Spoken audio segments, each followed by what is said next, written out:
So today I've invited my mate Lee Welton, the founder of Trailside Fitness, back on the show to discuss about how to prepare for a thru-hike.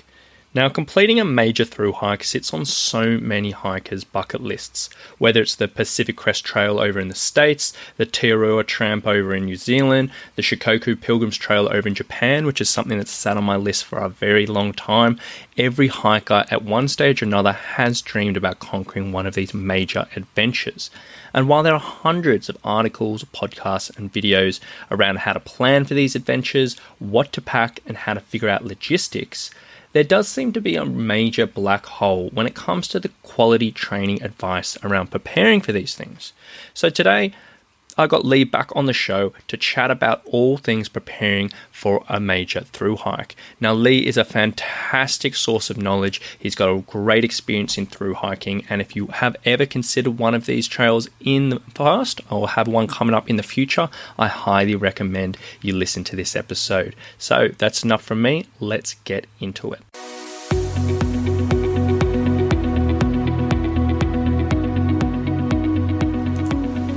Hey, my name is Rowan Smith and I want to welcome you to the Training for Trekking podcast. Now, this is the world's very first podcast which is entirely dedicated to helping you train, prepare and conquer your upcoming hike, trek or mountain adventure. So once a week, I'm going to be giving you quality and practical information on the subjects of physical preparation for trekking, dealing with altitude and nutrition on the trail, so you can know everything you need to be doing to have the best chance of a safe, enjoyable and successful adventure. So now you know what you're in for. Let's get into today's episode. All right, so welcome back to the show, Lee. Thank you. It's good to be here. Absolutely stoked to have you back on board. And I'm really excited to get you involved to have a chat in detail about thru-hiking because it's such a popular thing in the hiking world. And as we always say around the training, the information isn't always so spot on with this type of thing. So it's going to be great to do a little bit of a deep dive. To start things off, if just in case people haven't listened to the previous episode we've done before, do you mind giving a bit of a brief background about who you are, what you do, and why I got you on the show particularly today? Yeah, thank you. So I am the owner of Trailside Fitness. In 2018, I hiked the Pacific Crest Trail, which is 2,650 miles from Mexico to Canada, so about 4,300 kilometers. By trade, I'm a physical therapist assistant and a personal trainer. And I think those two kind of gave me a unique platform to be able to help hikers reach their goals, kind of finish their hikes, reduce injury risk, and just have a little more fun, a little more confidence when they step out on the trail. Perfect. All right. Well, let's get into the meat of it. So to start things off, we're talking all about thru-hiking today. So for those who might not be familiar what thru-hiking is as opposed to normal hiking or trekking or backpacking, what is a thru-hike and how might it differ from just a normal hike or trek? You picked a good one to start with. I like a lot of stuff with thru-hiking, and I'm not sure if there's like a specific definition or term for like what a long distance hike is, like a thru-hike. For me, I think it's any long and difficult trail, and mileage may vary. Traditionally, I think people are looking at like the Pacific Crest Trail or the Appalachian Trail or the Continental Divide or something. Definitely gonna have a little more miles there and a little more difficulty compared to like a weekend backpacking trip. But you recently did the Kokoda Trail, right? So that's around 60 miles, and that would be considered a thru-hike, correct? Okay, there we go. So for me, in my head, I've always considered thru-hikes to these like massive things where it's 1,000 kilometers, 2,000 kilometers, or something like that.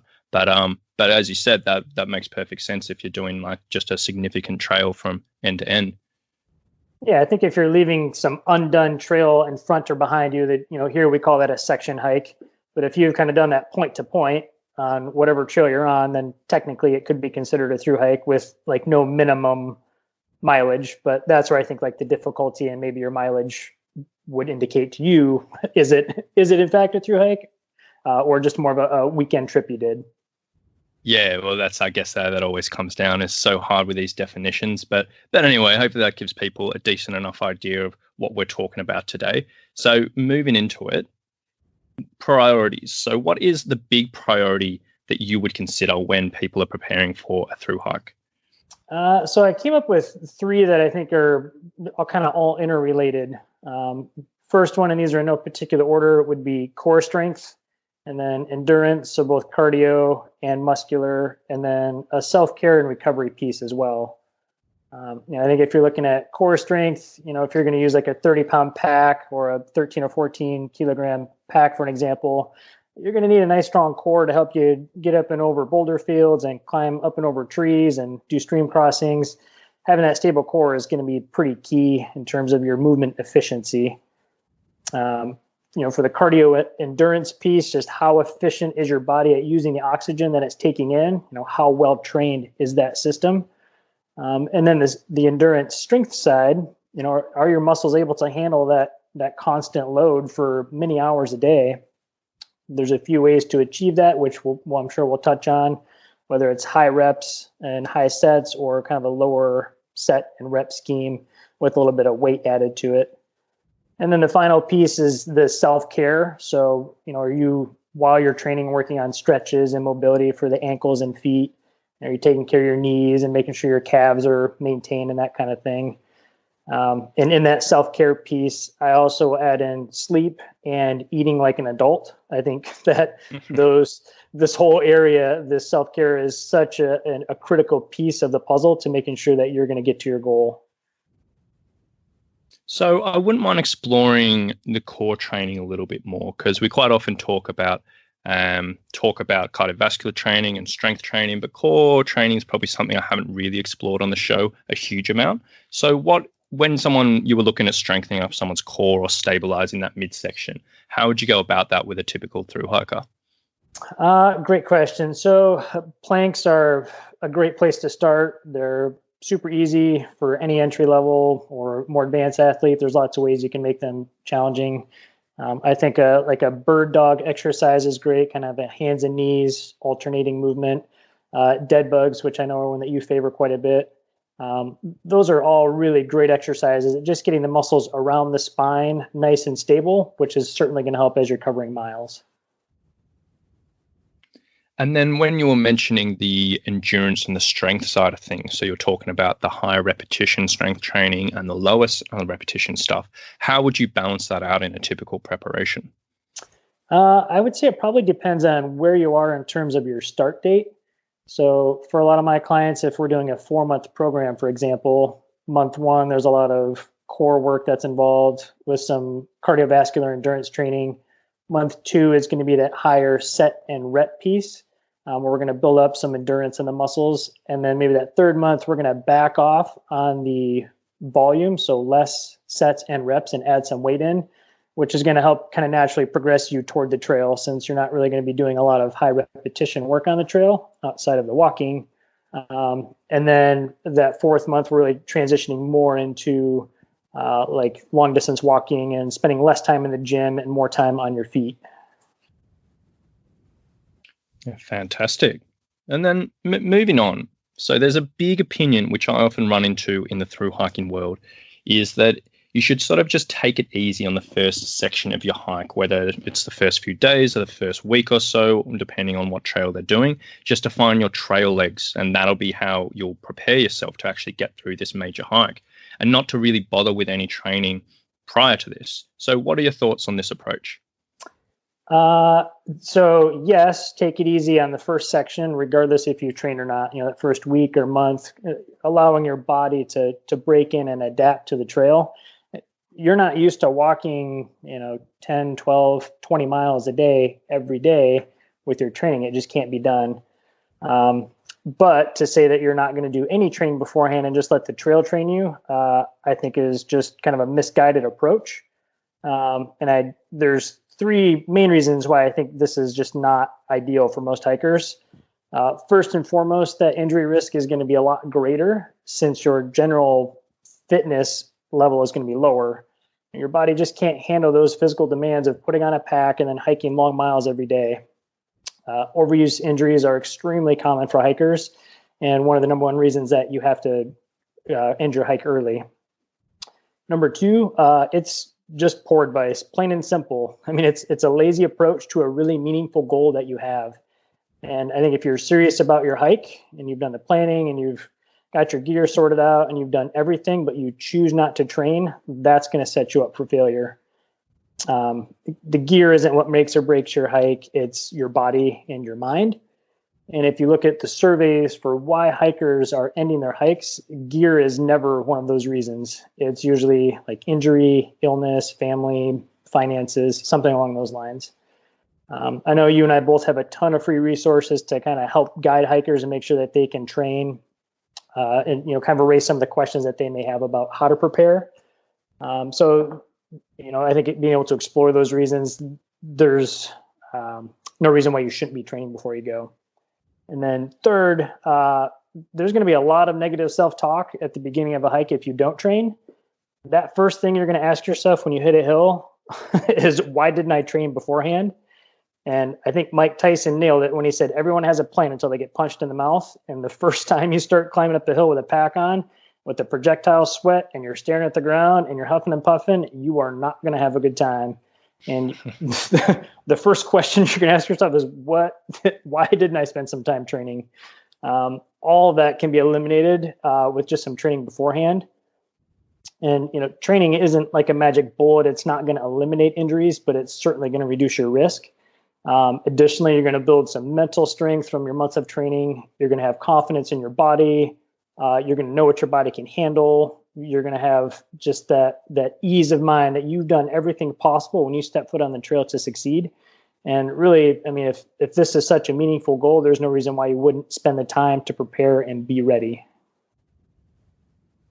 And then if someone's made that step to get involved with their training and they've said, look, I've got an adventure coming up, I've got a big Thru-Hike coming up, I need to prepare. If you took them on as a client, what would a perfect training week look before a Thru-Hike and leading into it? Yeah, and we touched on this a little bit before, and I think it does kind of depend a little bit on where you are for your start date. If you've got 2 months to prepare, or 4 months, or if you do have 4 months, where in that 4 months are we as far as training goes? I would say broad strokes, probably 2 or 3 gym sessions per week that focus on core strength, lower body, and some upper body strength, and maybe like 6 to 8 exercises. It doesn't take a lot. And then with that, maybe some low endurance cardio. Workout time, probably like 45 to 60 minutes long for those sessions. And then additionally, once or twice a week, maybe some rowing, cycling, swimming, sled work, or a hike with a pack on, targeting a specific mileage and elevation distance to help build you up kind of smart on that end as well. So on the minimum, 3 times a week, on the maximum, probably 5 times a week for training. And a lot of that depends on your training history, where you're at physically, and how much time you have to dedicate to a good training program. And you mentioned elevation distances there. So do you have any particular benchmarks or any gold standards that you aim for if someone was preparing for a big Thru-Hike or a big hike in general, and they knew they had a lot of elevation coming up on particular days? Are there any particular benchmarks you sort of want them to hit in their training before they leave? Yeah. So in my 4-month training block, the first month I'll have them aim for 4 to 8 miles for a hike, targeting about 1,000 feet of elevation gain total. That second month, all the hikes are 8 to 10 miles, 1,500 to 2,000 feet. And then we just keep building on that. The fourth month is going to be 12 to 14 miles with around 3,000 feet of elevation gain. Leading up to their hike, that first month on the trail, because we don't want you just like cutting loose as soon as you hit the trail. Excitement's going to be high and you want to get out there. But like I said, you still need your body to adapt to hiking every day. So the first 2 weeks on trail, I advise clients 12 to 16 miles.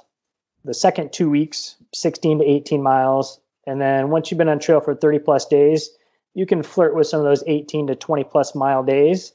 And you'll have a better sense a month in how the body's holding up, how you're feeling after doing a 20-mile day. And maybe after you do that first big day, 20, 22 miles, the next day, plan for it to be shorter. Do a 12 or a 14-mile day and just know that you've got to get up and move, but you'll also be able to feel how the body responds to that before you just start stacking those 20-plus mile days together. And then if someone was in the situation where they were following a progression plan similar to that, but they were living in one of these places where they just do not have any elevation. So they're just flat as a pancake, have no chance of reaching any elevation outside. What would be something you'd recommend for them there? So there, I think stairs can be really helpful, whether it's a parking garage, a mall parking lot, or apartment complex. Find some stairs and do some training there. We actually had really good luck doing lunges, which I'm slightly fanatical about, but just doing those lunges, although it's not uphill training, it does amazing things to train your legs, your glutes, and your core, which is going to make that transition to trail a lot easier. And then I've been introducing more and more fartlek intervals with clients. And fartlek is a Swedish term for speed play, I believe is what it translates to. So with that, if you're out for a walk, you find a telephone pole or a tree or a rock, pick up your speed and kind of do a short interval to that marker you set, and then slow your speed down and relax. And then once you've recovered, find another hill or another rock up the hill and away you go. That I think is going to help with speed. And also if you're going up hills, it's going to help you just maintain some of that endurance and build some endurance for the hills when you do come to them.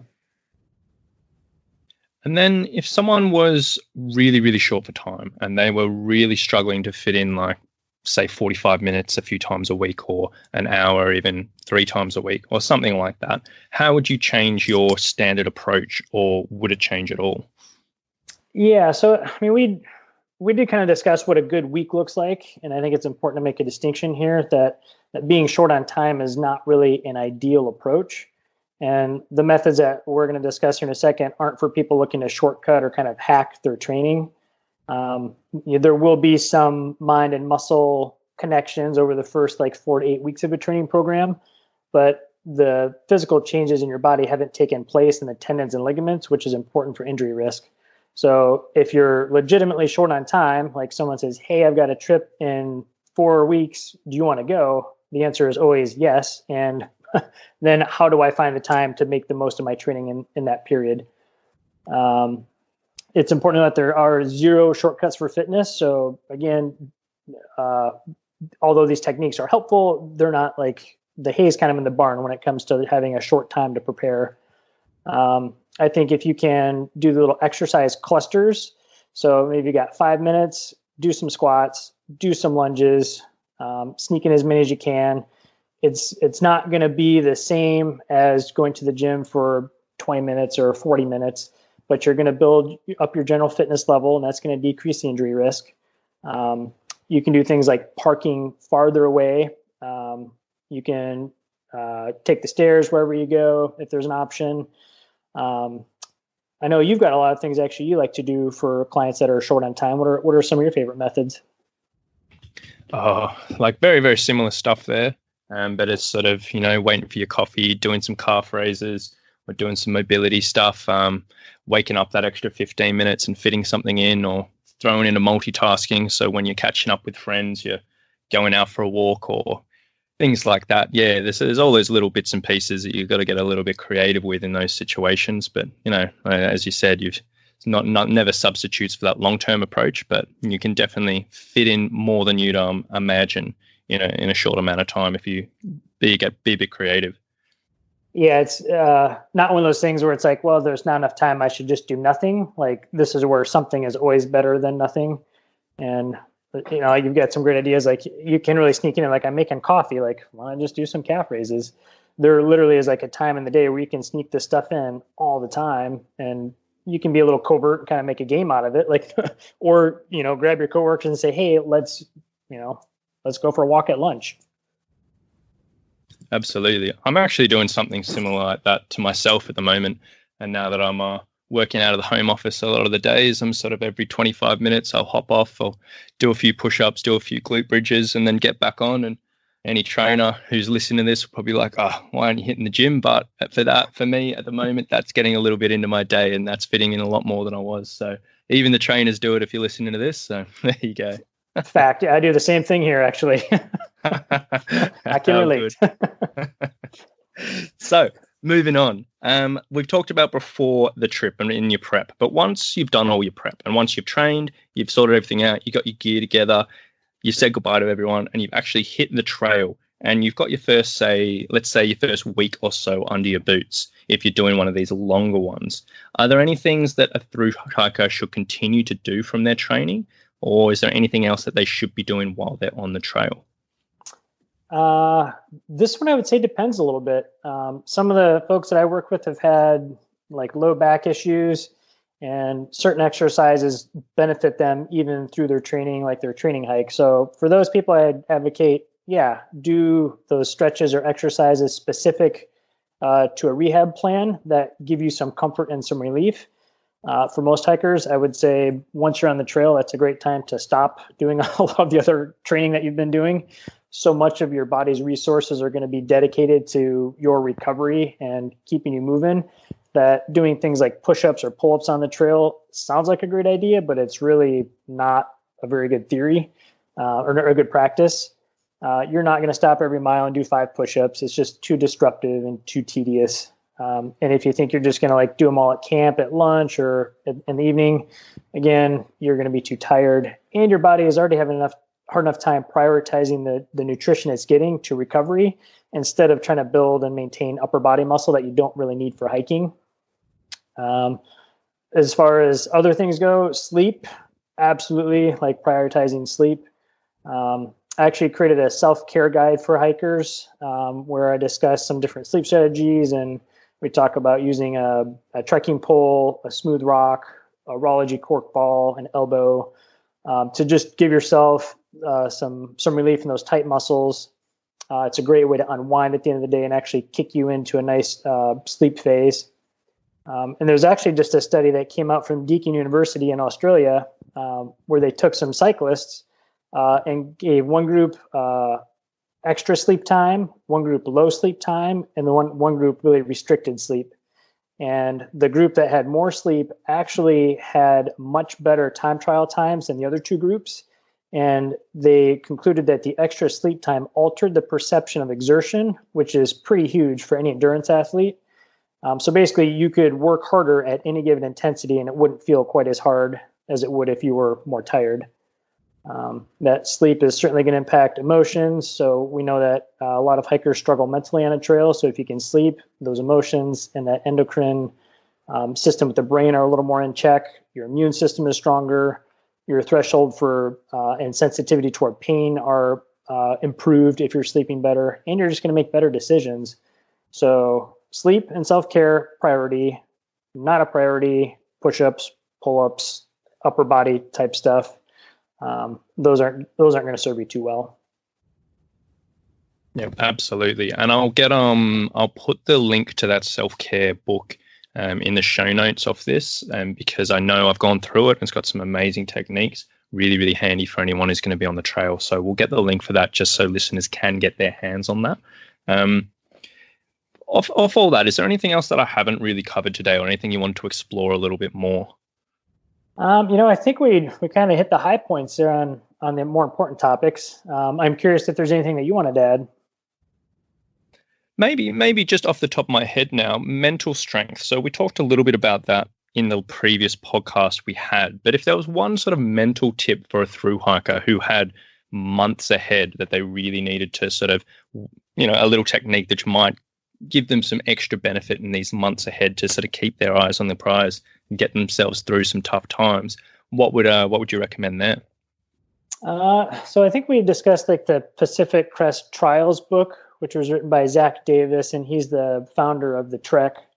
He's got a great resource in there as far as like kind of mentally preparing yourself, asking the questions like, what's this going to look like if I don't complete the hike, or what does this hike mean to me? I mean, he has some questions that I think really get you to self-reflect and learn why this hike is important to you. I think those lessons are actually carried through into the training. I mean, spending 4 months training for a hike might seem daunting at the beginning, but having those questions answered, like why you're doing it, why it's important, what does it mean to you or to your family, gives those training sessions a little bit more meaning. And it also helps kind of define like your purpose. Like, okay, I've done the training, I've done the mental prep, like I've left no stone unturned for this hike, and I'm going to give it everything I've got. So I think having that positive mental attitude and just that confidence in knowing what you're doing and why you're doing it is immeasurable in terms of getting you the success you're looking for. So to wrap things up today, if anyone did want to find you online or check out your training program, can you give us a little bit of a rundown about your training program and a little bit of detail about that, and then how people could find out a little bit more about this as well? Yeah, absolutely. So most folks can find me at trailsidefitness.com. I'm also on Instagram at trailside_fitness and Facebook at Trailside Fitness. Pretty easy to track me down there. You can always send an email if you have any questions. For the training program, I've got a few different ones that I'm running through hikers through right now, just kind of testing phase. Kind of my signature program is Fit for Adventure. It is a 4-month program. We focus on core and cardiovascular training that first month to kind of prepare you for the upcoming 3 months of training. A lot of high repetition and high reps in month 2 to help prepare the body. Month 3 will taper the exercises a little bit and focus more on some of the cardiovascular stuff and get you out on the trail a little bit longer. And then month 4 is kind of that taper phase where you're spending a lot more time outside hiking and doing the low endurance cardio and spending less time lifting weights. That's really going to help transition you to the trail nice and smooth. So when you hit that first day, you're strong, confident, and ready to roll. Perfect. Well, I will leave all the links for those down below. So if anyone wants to check them out and have a look through, that'll be easy enough to find for everyone. But thank you so much for coming on, Lee. It's been an absolute pleasure having you on. I feel like you've dropped some great knowledge for some aspiring through hikers here. And hopefully some people got some real value out of this stuff you shared today. Thank you, Ron. I appreciate it as always. You're a great host. My pleasure.